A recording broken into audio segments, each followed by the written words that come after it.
वक्रतुण्ड महाकाय सूर्यकोटि समप्रभ निर्विघ्नं कुरु मे देव सर्वकार्येषु सर्वदा।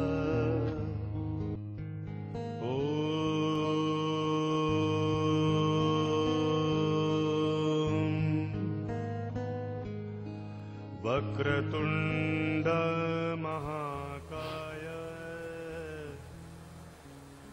मनुष्य एक ऐसा प्राणी है जो बिना शिक्षा प्राप्त किए विकसित और सुखमय जीवन नहीं जी सकता। अन्य प्राणी तो प्रकृति के अधीन है और प्रकृति उनकी रक्षा भी करती है और उस प्रकृति के अंदर ही रह करके उनका जीवन चलता है। लेकिन मनुष्य के साथ एक विशेषता ये है कि उसकी प्रकृति इतनी दृढ़ नहीं है जितनी कि अन्य पशुओं की है। मनुष्य अपनी प्रकृति का दुरुपयोग भी कर सकता है, उसके विपरीत भी जा सकता है। मनुष्य की ये समस्या जो है वो एक ओर तो उसे पतन में ले जाने वाली भी हो सकती है और दूसरी ओर यदि प्रकृति की इस दुर्बलता का या मनुष्य का जो प्रकृति के ऊपर एक प्रकार का थोड़ा स्वामित्व है उसका वो उपयोग करे तो मनुष्य अपने व्यक्तित्व का विकास करते हुए देवत्व को भी प्राप्त कर सकता है।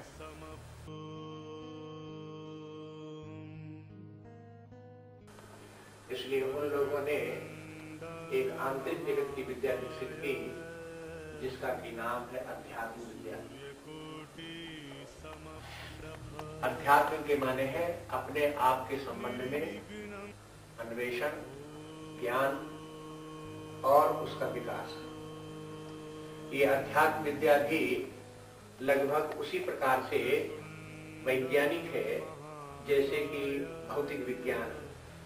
भौतिक विज्ञान के क्षेत्र में देखते हैं कि एक तो सिद्धांत पक्ष होता है और फिर उस सिद्धांत के आधार पर छात्र लोग जो विज्ञान का अध्ययन करने वाले हैं वो अपनी प्रयोगशाला में जाते हैं, उसी प्रकार से प्रयोग करके भी देखते हैं और फिर उसके बाद जो सुनिश्चित ज्ञान उनको प्राप्त हुआ विज्ञान को उसको जीवन में प्रयोग लाने के लिए भी तकनीकी के रूप में उसका प्रयोग करते हैं।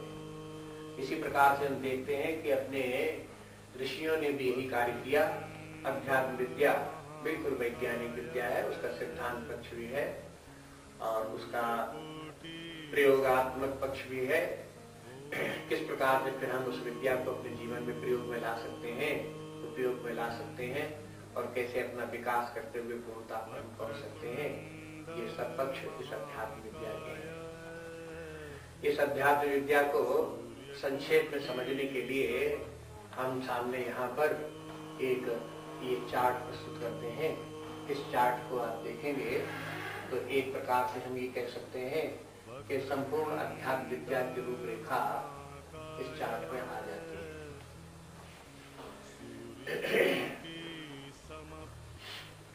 पहली बार अगर इस चित्र को देखें तो ऐसा लगेगा कि कुछ बातें जहां तहां कुछ लिखी हुई हैं और उनका एक दूसरे के साथ तालमेल किस प्रकार से ये अपने मन से न समझ में आवे तो उसे कोई आश्चर्य की बात नहीं। हम इसको एक एक करके इस चार्ट के जितने भी बातें हैं वो सब आपके सामने रखते हैं, इनको सावधानी से देखें। इस चार्ट में सबसे ऊपर ये लाल रंग से जो दिखाया गया है ये है, इस पर ओम लिखा हुआ है। ये है ओम, परमात्मा का नाम है।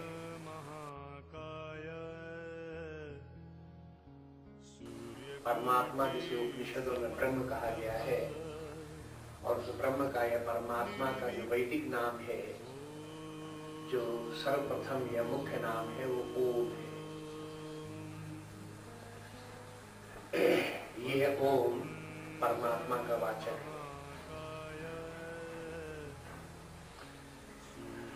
परमात्मा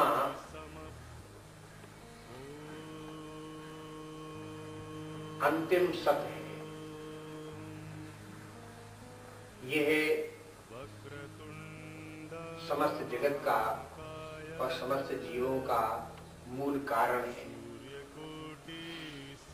छांदोग्योपनिषद में देखते हैं कि ऋषि कहते हैं कि सदैव स्वमेधमग्र आसीत् एक मेवाद्वितीयम्। हे सौम्य, जब ये सब कुछ नहीं था, न जगत था, न हम और तुम सब थे, उस समय एकमात्र एक यही सब था। इसका तात्पर्य यह है कि जब और कुछ भी न हो तो भी इसका अस्तित्व रहता है। पूर्व काल में भी ये विद्यमान था और अब भी है, और कदाचित किसी समय ये समस्त जगत विनाश को प्राप्त हो जाए और लुप्त हो जाए तो भी यह यथावत विद्यमान रहेगा। इसलिए तीनों काल में इसके विद्यमान रहने के कारण से इसे सत्य कहते हैं। अपने शास्त्रों में सत्य की परिभाषा यही है जो तीनों काल में एक समान विद्यमान रहे, कभी उसका अभाव,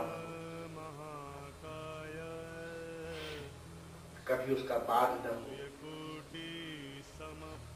और ऐसी वस्तु एकमात्र परमात्मा ही है। बाकी जो कुछ भी हम अनुभव करते हैं उसका सबका आदि है और उसका सबका अंत है। तैत्तिरीय उपनिषद में कहते हैं कि इस परमात्मा के लक्षण तीन है मुख्य रूप से।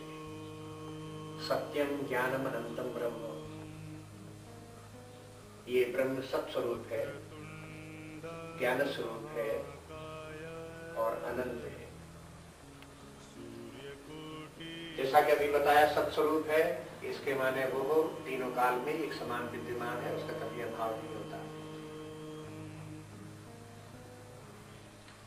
ज्ञान स्वरूप है, इसके माने उसका लक्षण है चेतना, वो चेतन स्वरूप है। अनंत है, इसका अर्थ ये है कि देश और काल में उसका अंत कहीं नहीं। देश से तात्पर्य ये एक स्थान एक स्थान से प्रारंभ होता है और दूसरे स्थान पर समाप्त होता है, लेकिन ये है देश के परे है और देश की सीमा के भीतर नहीं है। काल भी कहीं से प्रारंभ होता है, कहीं अंत होता है, लेकिन ये काल के अतीत है, काल की सीमा के अंतर्गत ये नहीं आता, इसलिए ये अनंत है। ये जिस प्रकार का जो तत्व है, ये तत्व व्यक्ति जब तक नहीं जानता तब तक उसे नाम रूपात्मक जो जगत दिखाई देता है और अपना शरीर प्राण मन बुद्धि अनुभव में आते हैं, बस समझता है कि यही सब कुछ है।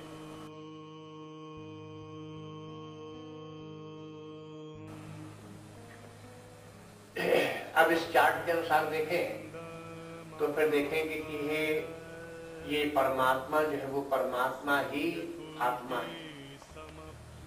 परमात्मा का तात्पर्य सबका आत्मा, सबका आत्मा परमात्मा है। हम सब लोग अपने आप में स्व करके अनुभव करते हैं, वो अपना स्वत्व आत्मा है, लेकिन हम समझते हैं कि हमारा आत्मा अलग है, दूसरे व्यक्ति का आत्मा अलग है, तीसरे का आत्मा अलग है। ऐसा नहीं है, सबका आत्मा एक है, लेकिन हम अपने आत्मा को अपने मन बुद्धि में अलग सा समझते हैं। लेकिन मुख्य रूप से यह आत्मा और परमात्मा दोनों एक ही है। हम यहाँ पर पहले ये विचार करते हैं कि उस परमात्मा से इस जगत की उत्पत्ति होती है तो कैसे होती है। जैसे कि अभी बताया, जब जगत नहीं था तब एकमात्र परमात्मा ही था, फिर ये जगत कहाँ से आ गया, ये प्रश्न आता है। वहां विचार करेंगे तो देखेंगे कि जब एकमात्र परमात्मा ही था और कुछ नहीं था, केवल एकमात्र उपाय यही है कि वो परमात्मा ही अपने आप से ही जगत का विस्तार करे, अन्यथा जगत की रचना नहीं हो सकती। इसलिए उस परमात्मा ने इस जगत की रचना की। परमात्मा ने जगत की रचना कैसे की? उसने अपनी ही शक्ति से, उस परमात्मा में एक ऐसी अद्भुत शक्ति है कि वो अपने आप से जगत का विस्तार कर सकता है, उसकी रचना कर सकता है। यह है परमात्मा की प्रकृति या परमात्मा की माया कहलाती है। परमात्मा और परमात्मा की प्रकृति दोनों एक ही है। शक्तिमान और शक्ति, इस प्रकार से हम इन दोनों को देख सकते हैं। परमात्मा शक्तिमान है और प्रकृति उसकी शक्ति है। परमात्मा अपनी शक्ति का ही विस्तार करता है तो वो प्रकट रूप से होकर के, व्यक्त रूप धारण करके इंद्रिय गोचर जगत की रचना कर देती है।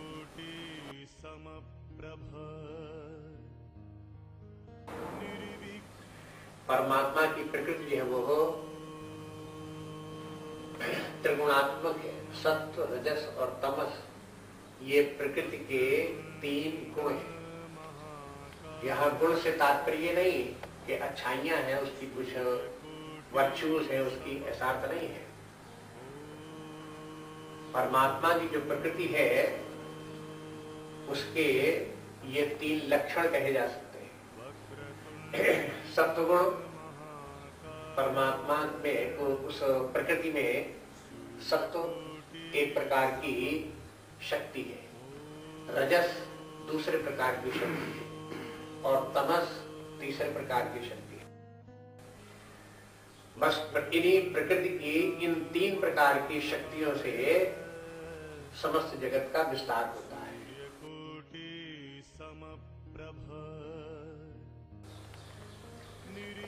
समष्टि रूप से जगत का विस्तार भी होता है और फिर उसी समष्टि में व्यष्टि भी सम्मिलित है।